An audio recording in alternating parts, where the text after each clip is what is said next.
Esto es el corazón de Cristo y el corazón del hombre. Es el órgano del amar, es el órgano del conocer y del pensar. San Ignacio decía del sentir conocimiento, porque en esta época que San Ignacio ya empezaba a presagiar de puro racionalismo, que eclosionará tan fuertemente en el siglo XVII, generará desde la herejía protestante por una parte, el jansenismo por otra, este racionalismo frío, este neoplatonismo que mata al corazón con el deseo de exaltar la mente, el conocimiento y la razón. San Ignacio ya hablaba de él, profundamente inspirado, como el lugar en el cual el hombre siente conocimiento, porque conocer es amar la verdad, y no se puede amar solo con la cabeza, sino con el corazón. El corazón es, por lo tanto, el lugar del amar y del conocer. De ahí el acto de consagración, que es una manifestación de nuestra entrega y de nuestra confianza, un acto de amor. Y al mismo tiempo es un acto de reparación, dolor por el propio pecado, dolor por los dolores de Cristo. ¿Y dónde está el error que se ha introducido en la pedagogía contemporánea y en la psicología primero? Reducir el corazón a mera afectividad, a sentimientos, a deseos o apetitos, a emociones sensibles y a inclinaciones. Estas son disposiciones para que el alma racional se mueva, para que busque conocer, para que se perfeccione por el entendimiento y por la voluntad. Son movimientos del alma sensible. El alma sensitiva se mueve con deseos, inclinaciones, apetitos. Pero esta alma sensible o sensitiva la compartimos con los animales. Esto se lo explico a mis alumnos así de sencillo. Los perros tienen sentimientos, claro. Es que nosotros somos como los perros, no los perros como nosotros. Otra cosa es que los sentimientos humanos tengan un valor ontológico superior. Pero sentir propiamente no es lo humano. Otra cosa es que lo propiamente humano, que es conocer el bien y estar en la verdad, produce un profundo gozo del corazón. El gozo del corazón, eso de lo que San Ignacio habla refiriéndose al sentir conocimiento.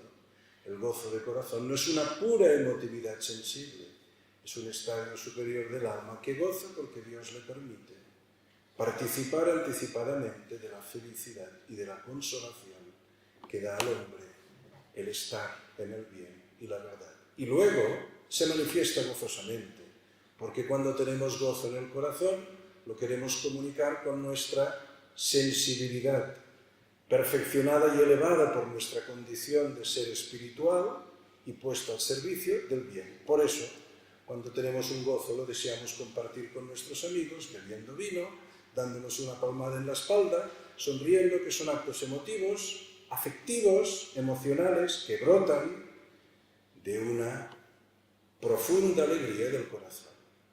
Yo creo que con esto distinguimos bien lo que es este gozo resultado del bien y de la verdad, de la pura emotividad sensible que acompaña las mociones del alma y que nosotros compartimos con los animales, pero pueden darse más perfeccionadas como consecuencia y efecto de un gozo espiritual.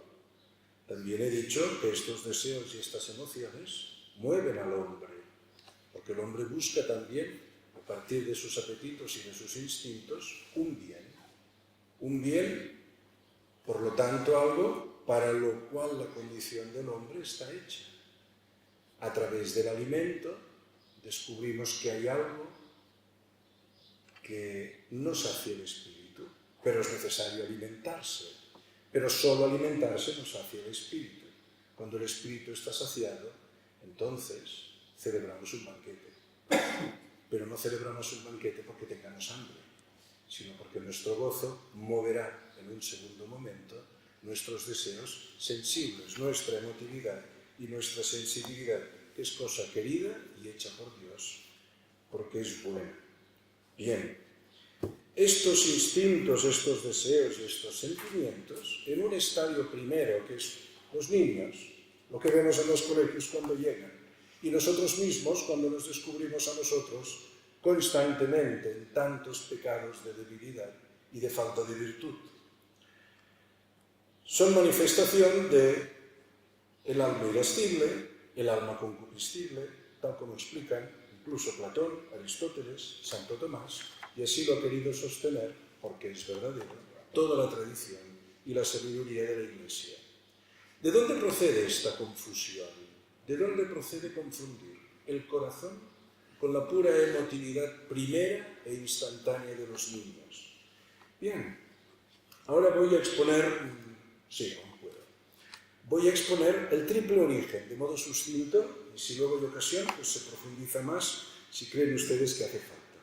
En todas estas teorías, yo voy a hacer tres fundamentaciones de esta, diríamos, derivación de la psicología contemporánea que tan negativamente ha influenciado en la pedagogía. Estas tres fundamentaciones, una filosófica, una pretendidamente biológica científica y otra de carácter epistemológico, todas ellas tienen como características la negación del carácter objetivo de la realidad. No existe el ser, no existe el ente.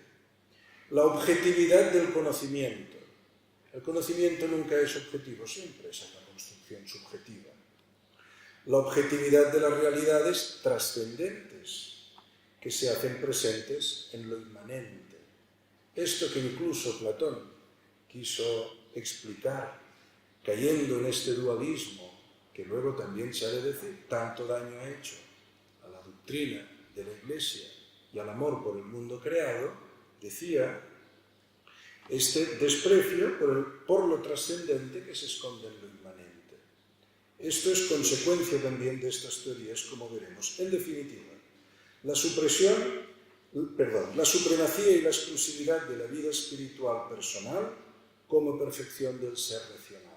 Esto queda negado. Lo que hace al hombre semejante a Dios, esto queda negado. Niega la naturaleza espiritual.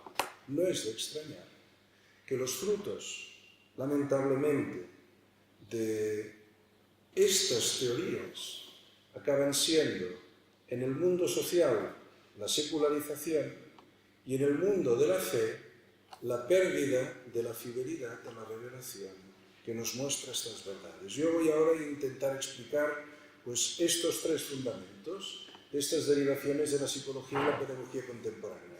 La primera es de raíz filosófica y podríamos casi como resumirlo en el pensamiento y la obra de Rousseau.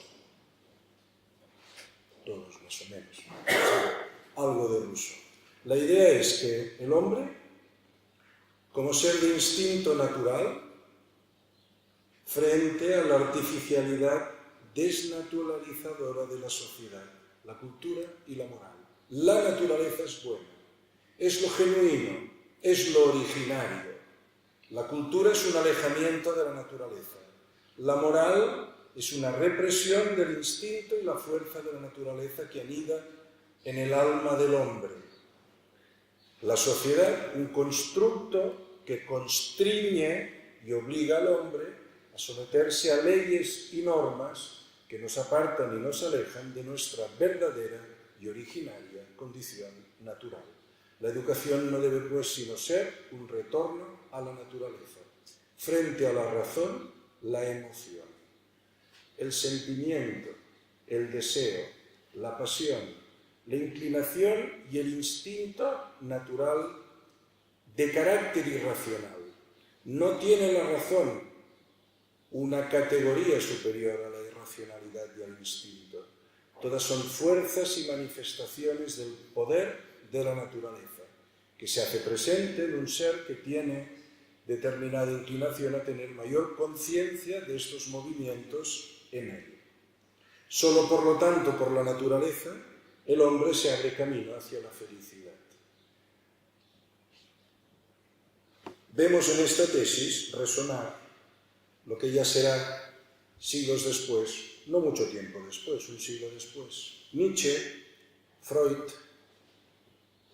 y todos los instintivismos contemporáneos. Bueno, es el padre de los antisistemas, ¿no? La ley está mal, la norma, esto es una cosa poco humana, antinatural, fuera normas en los colegios, la ley, bueno, es algo que hemos de soportar, la vida social, bueno, la vida social está bien porque pues resulta que satisface necesidades, pero no es un bien en sí mismo. La sociedad no es el resultado del hombre que se da, sino del hombre que pide y quita. Por eso es bueno que exista la sociedad y especialmente es el Estado, porque el Estado es quien tiene en depósito todo aquello que los hombres necesitan, evidentemente quitándoselo a la sociedad. Por eso Rousseau dice que el hombre tiene libertades naturales, pero el hombre debe entregar todas sus libertades naturales al Estado. Y el Estado las devuelve en forma de libertades civiles o libertades políticas, porque no existe la verdadera libertad fuera de la naturaleza. Consiguientemente, hemos de aceptar que la educación nos somete a un cierto régimen, pero en sí mismo no es bueno, no es un camino, es algo necesario. Es algo, esto está en la conciencia de muchos alumnos y universitarios. Es un precio que hemos de pagar. No es que todo aprendizaje y toda mejora personal requiere un esfuerzo. No es que se requiera un esfuerzo. Y soy consciente de que este esfuerzo es necesario para un bien, sino es un precio que hay que pagar. Por eso pasamos por las aulas simplemente buscando aprobar, porque es el precio a pagar. La vida social, la moral, las exigencias normativas son el precio a pagar, pero no son en sí mismo una fuente de bien. La moral no mejora al hombre, no es la vida propia del hombre. La moral, la palabra moral, viene también de morada, ¿no? Morada, en latín. La casa del hombre es la moral, porque el hombre sin moral es un animal. Pues esto es lo que de algún modo queda puesto bajo sospecha. Toda norma, toda ley, toda autoridad, todo principio, toda tradición, toda transmisión no es sino constreñimiento de la naturaleza. Este sería el primer pilar de la pedagogía contemporánea. El segundo sería un pilar que tiene la apariencia de ser profundamente científico y biológico, que parte de un postulado filosófico y metafísico, que es la teoría de la evolución. Es como la metafísica primera de este supuesto biológico, científico, psicológico y por lo tanto pedagógico. La racionalidad, según este enfoque que llamaríamos punto de vista científico en psicología y educación, punto de vista científico, la racionalidad no es de naturaleza espiritual, sino que es una mera función cerebral. Y como todo ser orgánico, realiza determinadas actividades en orden a la satisfacción de sus necesidades y a la adaptación. El cerebro es un órgano de adaptación y, por lo tanto, de supervivencia. ¿Con qué fin? La evolución de la especie. Por lo tanto, no existe espíritu, existe cerebro.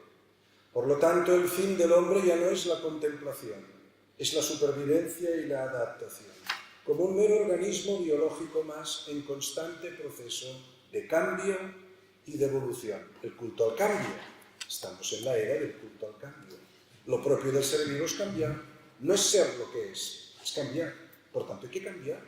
Hay que innovar. Si no innovamos, por Dios, nos quedamos en una escuela antigua. Todos están preocupados por innovar. ¿Qué quiere decir? Adaptarse a la última. Innovación es adaptación. Innovación es evolución. Hay que evolucionar. Porque metafísicamente lo que constituye el ser es la acción. Lo propio del ser no es lo permanente, sino es el cambio. No es la substancia, sino el accidente. Y de todos los accidentes, el esencial, que es la acción. Esto es de carácter muy diabólico. La acción. No vivimos para pensar, dice uno de sus principales promotores, Claparet, sino que pensamos para vivir. No es por tanto el conocimiento la razón última de la vida. No es nuestra esperanza contemplar un día a Dios. Seré polvo más polvo enamorado, con estos mis ojos he de ver a Dios. sino que pensamos para vivir, para adaptarnos, para evolucionar. Hay que evolucionar, hay que cambiar. Esto me hizo mucha gracia cuando salí del colegio, me destinaron a la universidad, y entonces había gente que me decía esto, es que hay que evolucionar.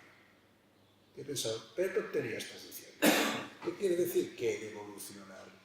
Que yo vaya a un sitio o a otro no es el resultado de una fuerza de la evolución, es que el mundo es así. No sabemos si está bien o está mal, en todo caso es lo que Dios dispone y Dios dirá.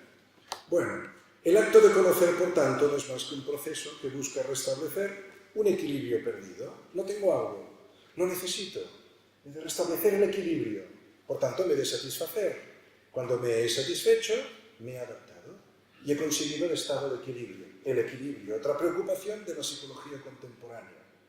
Qué poco casa esto con lo que nos anuncia Cristo, he venido a traer fuego a la tierra, a enfrentar el padre con los hijos o los hijos con los padres.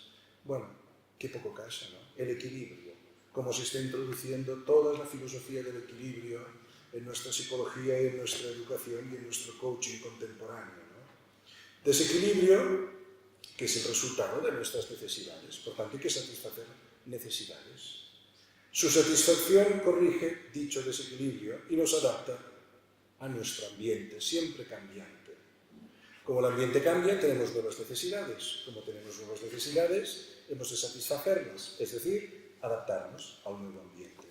Ya no es con naturalidad con el bien y la verdad el conocimiento. Ya no es la contemplación del bien y de la verdad. Ya no es la contemplación de Dios el acto más perfecto. Así tenemos el pragmatismo de William James, de John Dewey, que tanto ha influenciado con su obra Escuela y Democracia, de Claparet, fundador del Instituto Jean-Jacques Rousseau. Qué curioso que coinciden en esta exaltación de la naturaleza. Uno desde un orden metafísico, Rousseau, otro desde un orden biológico y pretendidamente científico, con un culto al cambio y a la evolución. Y su discípulo, Piaget, del cual tanto se oye hablar en los colegios y en los gabinetes y en las universidades de psicología, incluso en las cátedras que se dicen de universidades católicas, Piaget, que le preguntaron, ¿usted es psicólogo? Dijo, no, yo soy biólogo. Entonces, ¿usted es científico? Biólogo. Dice, no, yo soy epistemólogo. A mí no me importa nada la educación, a mí me importa cómo conocemos. Y conocer es un acto puramente cerebral, porque es discípulo de toda esta escuela. Bueno, es muy interesante ver a Piaget cuando explicamos el tercer fundamento de la pedagogía o escuela moderna, que es la epistemología kantiana.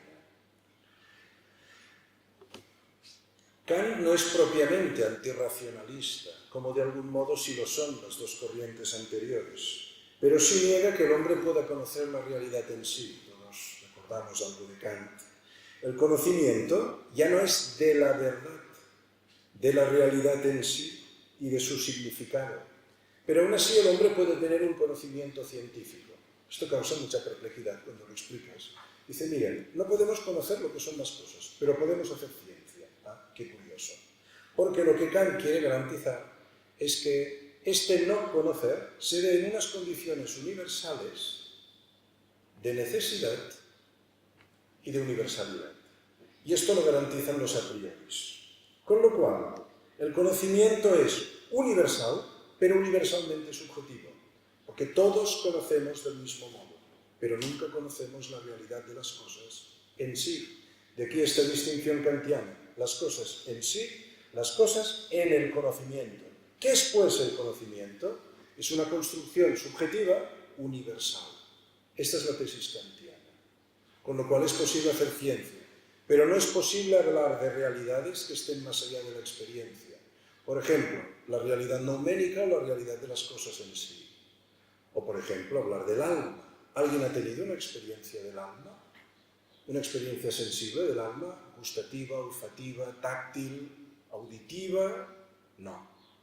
Por tanto, no podemos hablar del alma. Podemos hablar del mundo como concatenación de fenómenos. Lo podemos pensar, está bien pensar, pero pensar no es conocer. Entre la realidad en sí y la realidad en el conocimiento. Entre conocer y pensar hay una profunda cesura, una escisión. Por lo tanto, conocer es conocer lo que tocamos y vemos según el modo universal de conocer, que no es garantía de que conozcamos la esencia y el significado de la realidad. Bien, por lo tanto, se aleja del hombre la posibilidad de conocer el sentido del mundo, la naturaleza del alma y qué decir del conocimiento de Dios. Está bien pensar en Dios, pero que no se meta en nuestras cosas, porque no guarda relación ni con la ciencia ni con nada. Por eso Dios, en esta sociedad heredera de Kant, que es el filósofo que más ha influido en la modernidad, juntamente con Hegel, Kant, que es el que tal vez se explica menos, pero es muy importante ver esto. Hemos de pensar en Dios, pero luego en la vida práctica no, porque esto se rige, la vida es científica, es racional, y se ve que Dios no es nada racional, es un objeto del pensamiento. Y el pensamiento no es la razón, es otra cosa. Por lo tanto, curiosamente, los objetos más deseados por el hombre, el conocimiento del alma, de la propia y de los seres hacia los que por inclinación natural nos movemos, la persona amada, nuestros padres, nuestros hijos. Hemos de renunciar a conocer y hablar del alma. Podemos hablar del cerebro, de la psicología o del comportamiento, de la conducta o de cosas por el estilo que se pueden medir con los test, pero poca cosa más. ¿Y qué decir de hablar de Dios? Esto cada uno piensa lo que quiere sobre Dios, pero pensar no es conocer. Usted piensa así, pero no conocemos nada. Por lo tanto, el corazón del hombre es natural que se quede seco, porque la razón de ser de lo que estudiamos en el colegio y en la universidad es que puedan satisfacer en el alma y el corazón del hombre la sed de entender el sentido del mundo, la naturaleza del alma y sus fines, su dinámica, el amor que bulle en ella o la desazón por no encontrarlo y encontrar descanso en Dios. Por eso el corazón del hombre contemporáneo está seco, pero es que está seco en las aulas de los colegios, lamentablemente, muchas veces empezando por sus equipos directivos y sus maestros. Los niños hacen las cosas porque es el precio a pagar. La pregunta es si hay algo que amar, si hay algo que conocer. Es el precio a pagar. Pero hay amor en ello. ¿Me ama el maestro? Este orden maravilloso del mundo que se despliega ante mí en una clase de física, este admirable orden matemático que se cumple con una regularidad extraordinariamente admirable. ¿Esto mueve mi corazón para admirarse de la belleza y del bien del mundo? ¿Me lleva a pensar en Dios que se esconde tras esta maravilla de universo, cuya probabilidad de existencia es infinitamente negativa según cálculos físicos y astronómicos, en cambio existe con un orden permanente y constante?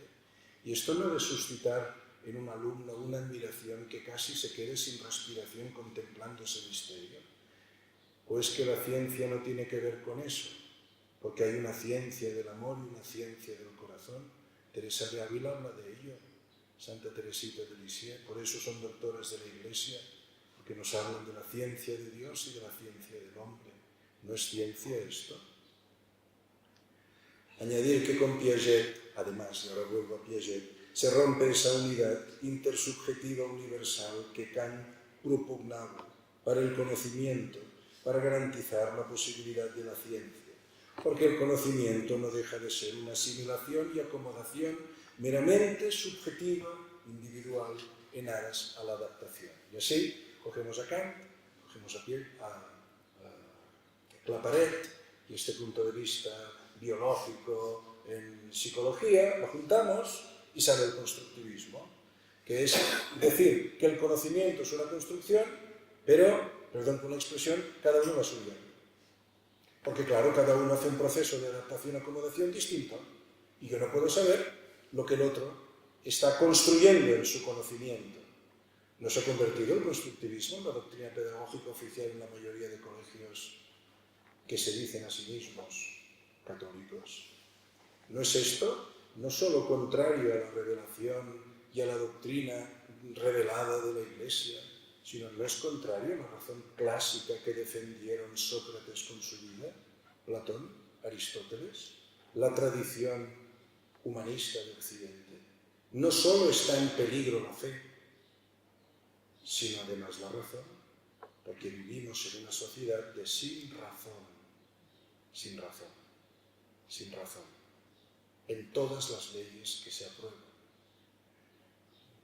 Ojalá esta conmemoración del centenario, ¿no?, y tantas oraciones que se elevan al Sagrado Corazón sirvan para que se nos devuelva la razón, la razón.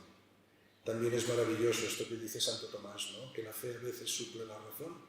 Y es muy curioso, porque esto lo vemos en las aulas, y cerca nuestro, cuando hay personas que reciben el don de la conversión, su razón se ilumina y se despliega de una forma maravillosa. Se ordena su sentido y su percepción de la realidad, de sí mismos y del mundo.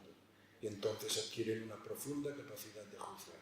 La fe también hace esto, porque eleva la razón.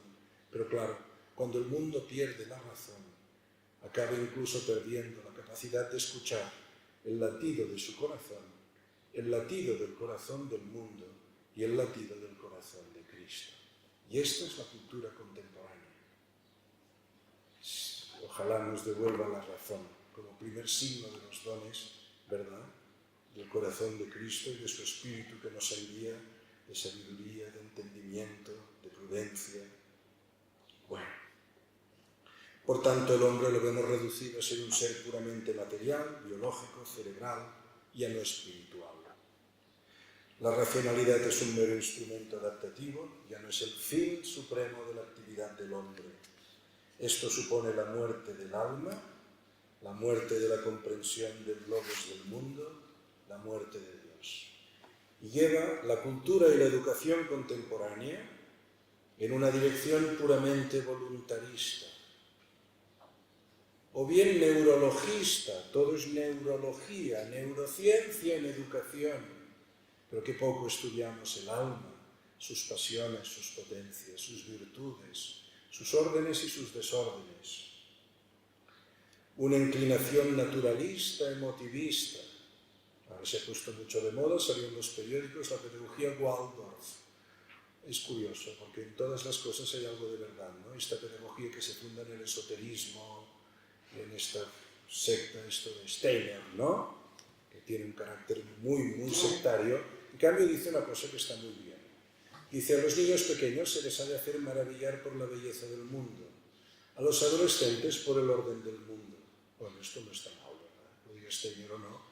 No es porque lo diga Steiner, es porque esto ya lo dijo Aristóteles, y Platón, y San Agustín, y Santo Tomás, y nuestra abuela analfabeta, ¿verdad?, del pueblo, porque sabía de estas cosas, porque tenía sentido común, ¿verdad? O esta decantación tecnologista. Estamos en esta tragedia del mundo contemporáneo y de la escuela contemporánea que se mueve en este triángulo donde operan tres grandes fuerzas. Y la última es la que está en decadencia. Una fuerza que es la naturaleza. Otra fuerza, la técnica. Otra fuerza que podríamos llamar la tradición hermenéutica o humanista de Occidente, que es aquella que pretende interpretar el sentido de la realidad. Esta es la que está de capa caída en todas partes. Ahora lo que se lleva es lo técnico o el retorno a la naturaleza, los instintos, las emociones, las inclinaciones del niño, la adaptación al medio y este tipo de cosas que están en todos los proyectos educativos de todos los colegios. Consiguientemente, aquí tenemos los males deshumanizadores de nuestra escuela, y peor naturalmente en las escuelas que se llaman a sí mismo cristianas. Bueno, voy a tener que apretar. Segunda parte de esta charla es cómo educa a Dios. Muy bien, de primera, como nadie. Porque además educa a todos y a cada uno de nosotros. O sea que si Piaget, bueno, no lo comparo, pero dice, es una cosa muy subjetiva, no te preocupes. En lo más hondo de mí mismo, cuando allí bajaba, allí te encontraba. Más alto, no más alto, no te preocupes, allí me encuentras. Y cuando vuelvo, me encuentro con gente que también han tenido la misma experiencia, que es universal, comunitaria y subjetiva, es decir, personal, no subjetiva, la hemos de llamar personal. Y yo quisiera hacer este recorrido, si aquí no lo hacemos suficientemente bien, pues ya quedará seguramente recogido en las actas que se vayan a hacer en su momento. Yo quería mirar pues cómo lo describe brevemente el Antiguo Testamento, Dios educador. hasta la llegada del verdadero Maestro que es Cristo, y como después San Clemente de Alejandría, en una magnífica obra que se llama El Pedagogo, habla de los procesos de cómo Dios educa al hombre. El primer momento, mirando al Antiguo Testamento, es el momento de la alianza. El niño pequeño llega al cole y ora hasta que no encuentra seguridad en la mano de su maestra. Es la alianza, puede confiar. Es el momento de Abraham, es la infancia del hombre, es una pura iniciativa de Yahvé. No es un pacto en el sentido de intercambiar cosas, no pactamos estos dos partidos que están ahora muy atribulados para ver qué dan y qué quitan, ¿no? No es un intercambio de cosas. La alianza es una entrega de la propia persona. Por tanto, por este misterio de la alianza, que Abraham aún no entenderá del todo, pero forma parte del plan de Dios, Dios se va a entregar. Dios se entrega a todo ello, porque Dios ya nunca más va a ser infiel y nunca va a incumplir su promesa de fidelidad. La alianza matrimonial es una entrega de la persona, no es un intercambio de cosas. El acto de amor comprometido para siempre. Dios es fiel. El sacrificio y el amor de Cristo también es para siempre, es incondicional. Se lo ha jugado y lo ha dado todo por cada hombre, por los nacidos y por los que han de nacer. Venid a mí los que estáis cansados y agobiados, nos dice, venid a mí, venid a mí. No es que nosotros vayamos a Él, es que Él nos atrae hacia Él. Venid a mí, los que estáis cansados y agobiados. Esto implica el amor del Maestro que lleva de la mano. Cómo Dios lleva a Abraham y al pueblo de Israel. De entrada, sin muchas condiciones, solo serle fiel y tenerlo como único Dios. Y esto necesariamente tiene unas consecuencias educativas, y así es como Yahvé ya va educando a través de Abraham al pueblo de Israel. Le pide gratitud, le pide gratitud. Niño, ¿qué se dice? Gracias. Esto se aprende en la infancia. Se pide por favor, porque a Dios se le pide, a Yahvé se le pide, como el niño pide a sus padres y a sus maestros. Y saber mirar a los ojos, tener siempre conciencia de la presencia del otro delante de mí y a través de él de la presencia de Dios. ¿Qué tres cosas se han de aprender en la infancia? ¿Qué tres cosas enseña Yahvé Dios a través de la alianza? Estar agradecidos con Yahvé, pedid a Yahvé, sabed mirar a Yahvé y no a otro Dios. Y esto naturalmente supone suscitar la admiración por la belleza del mundo y sus maravillas. Es este el primer momento, el momento aún del maná. Bueno, los momentos se superponen, El segundo momento es el de Moisés. Dios da a Moisés y al pueblo de Israel le da el maná. El maná viene de la palabra hebrea manú, que quiere decir, ¿qué es esto? ¿Qué es esto? ¿Caen cosas? ¿Qué es esto? Admiración. Los niños preguntan, ¿y esto qué es? Es el momento de la infancia, es el momento del maná. Todo para un niño ha de ser como un maná. ¿Qué es esto? Y el maestro le ha de ir respondiendo, sobre todo suscitando que el niño se admire, para que sepa dar gracias, desear cosas así y pedirlas por favor, y saber mirar a los ojos de quien las da, y a los ojos de aquel con quien las comparte. Y esto es lo que el maestro debe suscitar. Clemente de Alejandría, que divide su obra El Pedagogo en tres partes, la primera es protréptico, es preparadora. Dice, Jesús prepara la educación suscitando en el hombre el deseo de entender su propio camino. ¿A quién buscáis? No, yo no. Buscáis a alguien. ¿Por qué me buscáis? ¿Qué habéis venido a hacer aquí? ¿Qué esperáis de esto?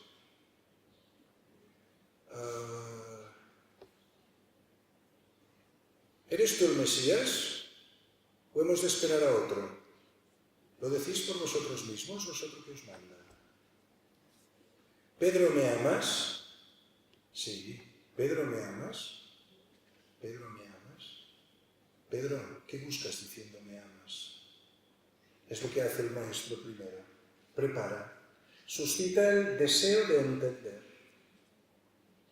suscita el deseo de comprender, de saber qué. Cristo actúa en el corazón de los hombres conduciéndolos secretamente hasta Él. Esto es muy importante tenerlo en cuenta. Cuando estamos en los colegios hemos de saber que Cristo está actuando y nosotros hemos de colaborar con Él, porque Cristo quiere atraer estos corazones, porque solo Él conoce el corazón del hombre. El maestro debe suscitar en el niño el deseo de conocer su propio camino. Tú tienes un camino. ¿Qué buscas viniendo al colegio? ¿Te gusta venir al colegio? Porque ahí ya cuenta esa primera llamada de Jesús. Segundo momento. El segundo momento es el momento de la ley. Esto es la ESO. La ESO, secundaria. La ley, las normas. ¡Pum! Horaria. Primaria. Todo es muy flexible, más o menos, ¿no? Hay costumbres, pequeñas normas. Todo está como ordenado en una especie de comunión y confianza en la maestra. Te mandan a una aula a hacer de suplente, nada funciona porque no es tu aula. No se funda una alianza. Entonces quieres poner la ley y no funciona. Entonces es un lío. Bueno, esto indica que entramos en un segundo momento. Es el momento de la ley. El cumplimiento de la ley es la manifestación del agradecimiento de Israel al don de Yahvé. Cumplir la ley es un signo de agradecimiento. Que mis hijos se hagan la cama es un signo de agradecimiento hacia su madre. No es el precio a pagar. Les cuesta mucho de entender. Claro, como el pueblo de Israel, que es duro de corazón. A nuestros hijos les cuesta una barbaridad entender que la ley es para que nos devuelvan el amor que les tenemos. Haz esto por mí. Vale, pues ahora baja siempre las basuras. Hombre, no, hoy te lo hago, pero cada día no. ¿Verdad? Es lo que nos pasa siempre. Menos mal que Dios es misericordioso y nos permite que nos confesemos bastante a menudo de nuestros constantes incumplimientos de la ley. Es decir, de nuestra constante falta de correspondencia a su amor. Que esto es lo que un adolescente debe descubrir. Y entonces, en este momento, se produce una tensión entre la obediencia agradecida, porque a veces los alumnos son tan agradecidos, y te dan una sorpresa, qué bien se portan, y hacen un regalo al profe o le aplauden al final de curso, ahora que estamos a final de curso, porque en el fondo reconocen que están muy agradecidos, porque sí, pero te han ido desobedeciendo durante todo el curso y te has tenido que enfadar. Claro, porque en este momento se produce una tendencia entre la obediencia agradecida y el becerro de oro. Y ahí nos movemos. ¿Cuál es la función de la ley? Educar para el amor. Educar para el amor. Y esto cuesta mucho. 40 años en el desierto. Cuánta prisa tenemos, ¿verdad?, los padres y los educadores. 40 años en el desierto. Pueblo de corazón duro. La ley educa para la gratitud y para la donación. Paso la pelota al guerrero de San Clemente de Alejandría. Entonces dice, segunda parte, el pedagogo. Segundo de los libros. El pedagogo propiamente no era el educador. Era una especie de esclavo que acompañaba niños. De ahí viene el paidas gogos, el que acompaña, gogei, ¿no? Acompaña a los niños. No es el verdadero maestro, pero está encargado de enseñar las buenas maneras y corregir. Hombre, vístete bien, saber ir por la calle, presentarse correctamente en el foro, sentarse decentemente, comer adecuadamente, porque ha de ser un ciudadano digno. El educador cristiano también ha de enderezar los movimientos torcidos y desordenados de los niños y adolescentes, encauzar sus emociones, sus deseos, encauzarlas. Es difícil, encauzarlas. Esto sí, esto no. Para liberarles de sus impulsos locos y desmedidos que impiden el amor y la donación de sí. Ardua tarea, ¿verdad? Y entonces llega el Maestro, el encuentro con Cristo, el verdadero y más importante educador. Esta es la tercera parte de la obra de San Clemente de Alejandría. Porque conduce a la sabiduría, conduce al amor de Dios como origen y fin de nuestra vida. Venid a mí, los que estáis cansados y agobiados. Yo soy el camino. venid por mí. Yo soy la verdad, venid a mí, y solo en mí tendréis vida.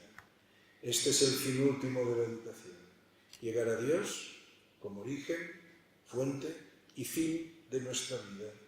Dios Padre y origen. Yo os llevaré al Padre. Nadie va al Padre si no es por mí. Evidentemente, por el corazón de Cristo se conoce el amor infinito y misericordioso del Padre. Es entonces cuando se desvelan los misterios de nuestro corazón. Ante Cristo, todos los misterios de nuestro corazón son desvelados. Esto es el encuentro de cada uno de los personajes de este drama tan extraordinario que es el Evangelio. Tan frío, tan seco, tan parco. No se recrea en subjetividades de narrador. Dice, vio y creyó. ¿Qué pasó ahí? Ahí hay un misterio. Es este misterio. Cristo desvela los misterios de nuestro propio corazón, revelando el misterio de su corazón traspasado de amor. Este misterio de cómo el corazón del hombre se reconoce en el corazón de Cristo, también lo explica San Agustín cuando recuerda la conversación con su hijo adolescente, a Deodato. Porque dice San Agustín, Dios ha puesto en cada hombre un maestro interior, capaz de reconocer, de identificar. ¿Eres tú el que había de venir o hemos de esperar a otro? Id a Juan y decid, los ciegos ven, los cojos andan y los muertos resucitan. Id y decid. Y el maestro interior reconoce, este sí que es el que había de venir. Este es el Mesías.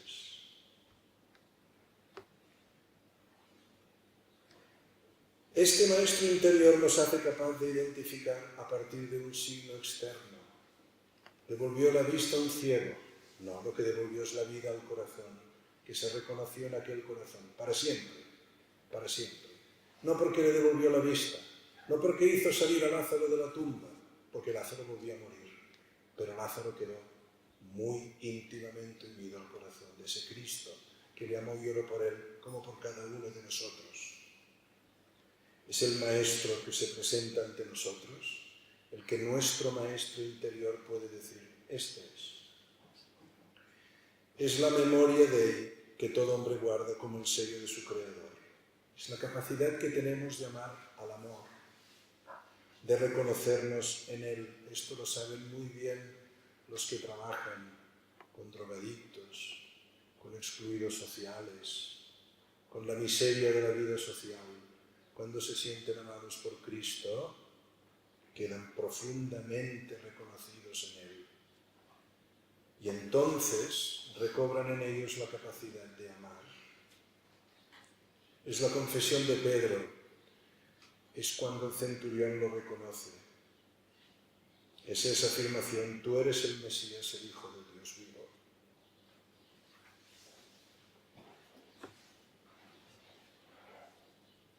La autoridad del Maestro alcanza su pleno sentido cuando a través de su palabra y de su persona el discípulo reconoce lo que el Maestro revela, la verdad primero y a Dios mismo y su amor encarnado después. En la verdad de la que el educador da testimonio con su palabra y su vida se reconoce el discípulo y en esta se encuentran en comunión quienes movidos por este Maestro interior se reúnen en torno a la verdad y que éste encuentra. A todos nos ha pasado decir cosas a los alumnos, a nuestros hijos, y en ese momento sentir que se ha suscitado una profunda comunión, siendo todos tan distintos. Qué misterioso, ¿no? Que personas tan distintas podamos de repente decir, estamos en esto y nos reconocemos en esto. Esto es nuestro Maestro interior, que nos reúne en torno a la verdad. Por eso el encuentro con la verdad, con Dios y con Cristo es el lugar del amor y de la caridad. No nace de la voluntad, nace de reconocer que Cristo está en mí y está en el otro, que el otro lo ha reconocido como yo lo he reconocido. Y siendo intersubjetivo, es universal y común. Y esta es la fuente de la caridad. El resto solidaridad voluntarista de la que uno se cansa y por la que no da la vida. Olvidar la fuerza del maestro interior, al cual ya no se ofrece verdad, que reconocer a Cristo mismo es el más grave pecado contra la caridad educativa, la esperanza humana y el deseo de corazón de Cristo, de atraer todos hacia sí. Hay que hacer que los alumnos sientan conocimiento. Y esto se ha olvidado. Cuando un maestro se pone delante de sus alumnos y les dice cosas bonitas, serias e importantes, en torno a las cosas más sencillas o más elevadas, está hablando a lo que en ese niño, en ese joven, en ese hijo o en ese alumno hay de lo que a mí se me ha dado. Y por eso también está en él. No he de tener miedo. Olvidar que cada niño lleva dentro un maestro interior, que es memoria de Dios, que lleva el sello del alfarero y que está capacitado para reconocerse en aquel que se revela a través de los acontecimientos, de las palabras del maestro, del padre, del educador. Es un gran error de la escuela cristiana. Nuestros alumnos no sé qué. No digo que esté mal del todo, según cómo se haga. Necesitaremos un psicólogo. Bueno, depende. Si es de los que piensan estas cosas, vamos mal. Es que hemos de cambiar las técnicas. Pues no sé qué quiere que le diga. Porque Cristo no tenía técnicas. Él era la técnica. El maestro es la técnica. Porque da de sí, de lo que ha recibido y ha hecho vida en sí. El maestro es el método. No se le puede decir a un maestro, aplica este método. Se le puede decir, miren, estas cosas de orden práctico y secundario, hay estas cosas de aquí. Que las hagas tuyas o no, según tu modo de ser, pero va a ser tu modo de ser y tu modo de vivir el que va a hacer que el maestro interior reconozca lo que este maestro exterior anuncia del maestro de todos los maestros, que es Cristo. Y esto hay que tenerlo muy claro que es así. Y esto, olvidarlo, tiene una consecuencia muy grave, porque entonces creemos que es cuestión de organización, que se la ha de tener, que es cuestión de técnicas, que alguna se puede pensar, que es cuestión de medios, de iPads, de ordenadores, de sistemas tecnológicos. No es esto lo esencial. El olvido de lo esencial hace descarrilar a la mejor de las escuelas, que acaba siendo una escuela docenada y vulgar. Por eso ya no se muestra gran diferencia entre muchas escuelas que se dicen cristianas y muchas escuelas que no lo son. Bueno, y dejo esto para más adelante. Yo ahora quisiera decir, dispongo de 4 minutos, 5, ¿no? Muy generosos. Bueno, el Espíritu Santo me ha ayudado a que lleguemos a tranques y barrancas al final. Y lo que no quede claro, pues como luego habrá tiempo, se comenta y se habla. Bueno, miren, yo una cosa que descubrí tarde, bueno, todos descubrimos tarde porque no nacemos enseñados. Y Dios permite que vayamos por los vericuetos de la vida, por donde nos lleva, para atraernos donde nos quiere atraer. Yo, cuando era joven, estaba en un ambiente así, que decían, esto del Sagrado Corazón es una cosa ñoña y pasada de moda. Esto del reinado social de Cristo suena a nacionalcatolicismo y a un intento de una iglesia medieval de controlarlo todo. No es haber entendido nada. Gracias a Dios, pues Dios permitió que lo entendiera un poquito mejor. Hoy en día hay un grave olvido en la educación, en la catequesis y en la vida cristiana, pero yo quiero redundar en la educación y en la vida de los colegios, de que la educación va orientada en un sentido social. Entonces nosotros decimos, bueno, han de hacer obra social, no quiere decir esto, que hemos de hacer que sean solidarios, que visiten a los ancianitos de la residencia del barrio, que recojan comida por Navidad. Bueno, no está mal, porque esto es una técnica externa de ayudar a desarrollar una virtud o disposición interna. Pero no queremos decir solamente la solidaridad, el compromiso social, la opción preferencial por los pobres, como ya se viene haciendo, porque que yo sepa, el coche escoba de las miserias de la vida social en descomposición, tanto en lo moral, en lo emocional, en lo físico, incluso en lo corporal, que yo sepa lo hace la Iglesia. Por tanto, lecciones de solidaridad a la Iglesia creo que pocos le dan. Otra cosa es a cada uno de los miembros en particular, ante el cual todos los demás son muy santos.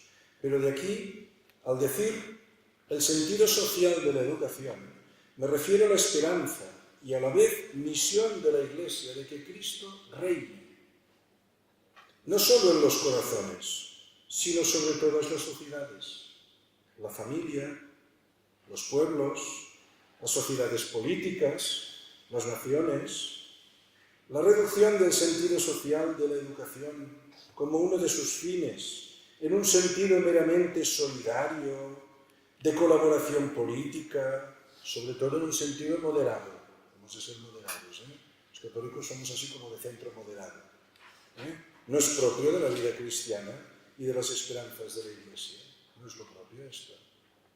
No es lo propio hacer votantes de determinado partido político más o menos moderado. Esto no es lo propio de la educación cristiana en los colegios cristianos. Porque esto tiene un carácter relativo y pasajero, instrumental, limitado, que el hombre ha de saber juzgar. Pero lo que quiere Dios, yo cuando era pequeño iba a un cole que fundó el padre Mañanet, tenía un himno, nos lo enseñaban en catalán, pero si yo recuerdo traduciéndolo decía: Jesús, José y María, oh nombres más dulces que la miel. Si en los corazones todo el mundo estuviera, la tierra sería la imagen del cielo. Esto es el reinado social de Cristo. Esto. Si todos los hombres vivieran según la ley de Dios, todas las familias vivieran según la ley de Dios, la ley de Dios inspirara la vida de los centros educativos, de las sociedades de vecinos, de las comunidades en las ciudades y los municipios, las leyes humanas aceptaran someterse a la ley de Dios y supieran que toda acción humana se funda en el amor y está orientada al amor, entonces Cristo empezaría a reinar sobre todos los órdenes de la vida social. Para esto sirve la escuela católica. Claro que creamos un mundo nuevo, pero no solo creando hombres nuevos para que salgan al mundo y se las apañen en medio de los lobos, sino con la certeza de que son fermento capaz de crear sociedades verdaderamente fundadas en la ley de Dios, en la familia, en los grupos de amigos, en la clase. En la clase hay que cumplir los mandamientos entre nosotros, entre los compañeros hacia los profesores entre sí, los profesores con las familias y las familias con los profesores, porque todo ha sido fundado en el amor. Y así ha de ser, no un amor de sentimiento sensiblero, sino de acto firme de decisión, de cumplir la ley por la cual el hombre descubre el sentido de su alma y de su vida, su fin en Dios y su felicidad, aquí y en la otra vida. La reducción, por lo tanto, del sentido social a una especie de ciudadanía moderada y cívica, esto es de algún modo una reducción ridícula de las esperanzas de la Iglesia, de que Cristo reine de verdad sobre nuestros corazones. Claro, esto lo han entendido mejor los enemigos de la Iglesia. No queremos que éste reine. Hombre, cuando dicen esto, ¿qué están diciendo? ¿Que no vayamos a misa? No, que no tengamos ninguna pretensión de que ningún orden social sea impregnado por la ley de Dios y la ley de la caridad. Es decir, por reconocer a Cristo como Rey y Señor del universo. Este enfoque reduccionista comporta un debilitamiento evidente del horizonte escatológico de la fe, que mueve más al voluntarismo que a la esperanza, que está en la raíz de la secularización de nuestras sociedades postcatólicas, de la secularización de la educación cristiana, de la secularización de las familias en las que ya no se reza y la televisión es el centro en que vayamos a misa, en las parroquias y en las escuelas. Debilita la esperanza y la desvía hacia esperanzas de éxito de proyectos mesiánicos, nuestros becerros de oro en este desierto de desolación. Prima el voluntarismo en detrimento de la confianza en la gracia. Todas las formas de voluntarismo, desde poner iPads, un psicólogo que nos arregla todos los problemas, unos pedagogos que nos van a decir cómo mantener en clase el orden, y no confiar en la gracia, en los sacramentos, en la oración, como se ve en los colegios, y no en el poder de la caridad. Los profesores desean que acabe la clase para encerrarse en las salas de profesores a criticar a los alumnos y a sus papás. Esto, si alguien de ustedes es profesor y maestro, en muchos colegios lamentablemente, y en todos más de una vez, pues el demonio nos tienta que hagamos esto, ¿verdad? Y seculariza la conciencia social y política de los católicos, moviendo a aceptar como buenos proyectos que no son cristianos, difundiendo cierta conciencia de que la Iglesia es una sociedad humana más en medio de otras sociedades, todas ellas democráticas, menos la Iglesia, claro, que se debe democratizar. Arraigada en la tradición y en la revelación desde las primeras teofanías del Antiguo Testamento, Dios manifiesta que va a constituir, formar, proteger y educar a un pueblo. A Israel, al pueblo de Dios, llamado a convocar a todas las naciones a la ley de Yahvé. Este pueblo que será preparado para que en él, por la revelación de Jesucristo, se cumpla la profecía: yo os arrancaré vuestro corazón de piedra y os daré un corazón de carne. Solo Él lo puede hacer esto. Bueno, confiemos pues en la gracia, la misericordia y la acción providencial del Sagrado Corazón en nosotros, en nuestras sociedades y en nuestras familias, y en esta pobre España tan atacada, tan disuelta, y en la Iglesia tan amenazada, esta barca que zozobra y hace que tantos se aparten de ella, mientras otros tantos misteriosamente se acercan a ella de la mano de Cristo, caminando misteriosamente sobre las aguas, mientras algunos que ya hemos estado dentro muchos años pensamos si sobre las aguas seríamos capaces de caminar. Y aún así, mientras lamentamos, ¿verdad?, este embate constante de la secularización y del olvido de lo fundamental de nuestra fe, contemplamos admirados cómo Cristo continúa tocando tantos corazones de tantos hombres que a nuestro alrededor, misteriosamente y para nuestra admiración, sí caminan sobre las aguas. Bueno, Dios lo haga. Muchas gracias.